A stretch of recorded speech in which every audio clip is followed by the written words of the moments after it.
Sa pag-aaral ng Okta Research, lumabas na tumaas ang approval rating ni Vice President Sara Duterte. Ibig sabihin, mas maraming Pilipino ang sumasang-ayon sa kanyang pamamahala at gawaing pampubliko na nagpapakita ng tiwala ng publiko. Ang pagtaas na ito ay nagpapakita ng positibong pagtanggap sa kanyang mga pulisya at proyekto, lalo na sa mga sektor na may direktang epekto sa buhay ng mga mamamayan. Ito ay mahalaga sa pagpapatakbo ng gobyerno.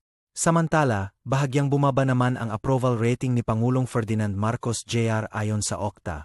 Mayroong pagbabago sa pananaw ng publiko, marahil dahil sa iba't ibang isyu at kaganapan. Ang bahagyang pagbaba na ito ay hindi dapat ikabahala, dahil ito ay bahagi ng dynamics ng politika. Ang mga rating ay laging nagbabago, depende sa mga nagaganap sa bansa at sa mundo. Ang Okta Research ay nagbibigay ng mahalagang impormasyon sa atin tungkol sa pagtingin ng publiko. Ito ay isang salamin na nagpapakita kung paano natin tinatanggap ang pamamahala. Ang datos na ito ay mahalaga upang maunawaan ang mga pangangailangan ng mamamayan at kung paano matugunan ang mga ito. Ito ay gabay sa paggawa ng desisyon. Ang mga rating ay naglalarawan ng mga damdamin ng mga tao sa iba't ibang sektor. Ipinapakita nito ang mga positibong aspeto ng isang pamumuno. At gayon din, ipinapakita nito kung saan dapat magtuon ng pansin at mag-improve ang pamahalaan. Mahalaga ang feedback ng taumbayan. Ang pag-aaral ng Okta ay nagbibigay ng ideya kung ano ang nangyayari sa ating bansa. Mahalaga ang ebidensya sa paggawa ng desisyon.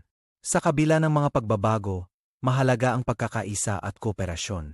Ang pagtutulungan ang magdadala sa atin sa mas maunlad na kinabukasan. Ang pagtaas ng approval rating ni Sara ay positibo, ngunit ang pagbaba kay EBBM ay dapat pag-isipan. Kailangan ng masusing pagsusuri.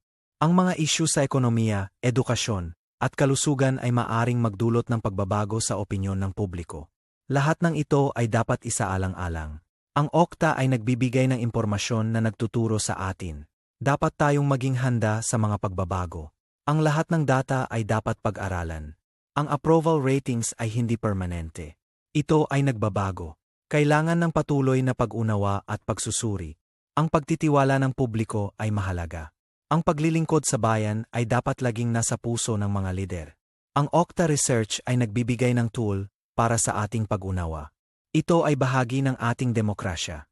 Ibig sabihin, may kakayanan ang publiko na ipahayag ang kanilang saloobin. Dapat tayong manatiling mapanuri at kritikal. Ang pagiging mulat sa impormasyon ay importante. Magkaroon ng kritikal na pag-iisip. Ang ulat ng Okta ay nagbibigay ng ideya kung ano ang dapat nating pagtuunan ng pansin. Ang pag-unlad ay dapat magsimula sa atin. Ang pagbabago ay laging nangyayari. Kailangan nating maging handa at maging flexible sa mga ito. Manatiling positibo. Ang approval ratings ay mahalaga, ngunit hindi ito ang buong kwento. Sa kabila nito, maraming iba pang aspeto ang dapat isaalang-alang. Mahalaga ang pag-aral at pagsusuri ng mga datos. Magbasa, mag-aral, at laging maging mulat sa mga nangyayari. Ang pagiging bukas sa mga pagbabago ay importante. Palaging may bagong leksyon na matutunan. Sa kabuuan, dapat tayong maging masaya sa progreso. Ang pag-aaral ng Okta Research ay isang tool para sa pag-unlad. Gamitin natin ito para sa ikabubuti ng ating bansa. Ang impormasyon ay kapangyarihan. Gamitin natin ang impormasyon para sa ikabubuti ng lahat. Sama-sama nating palagin ang ating bansa. Tandaan, ang bayanihan ay ang susi. Sa pagtutulungan, makakamit natin ang tunay na pag-unlad. Maraming salamat sa pakikinig.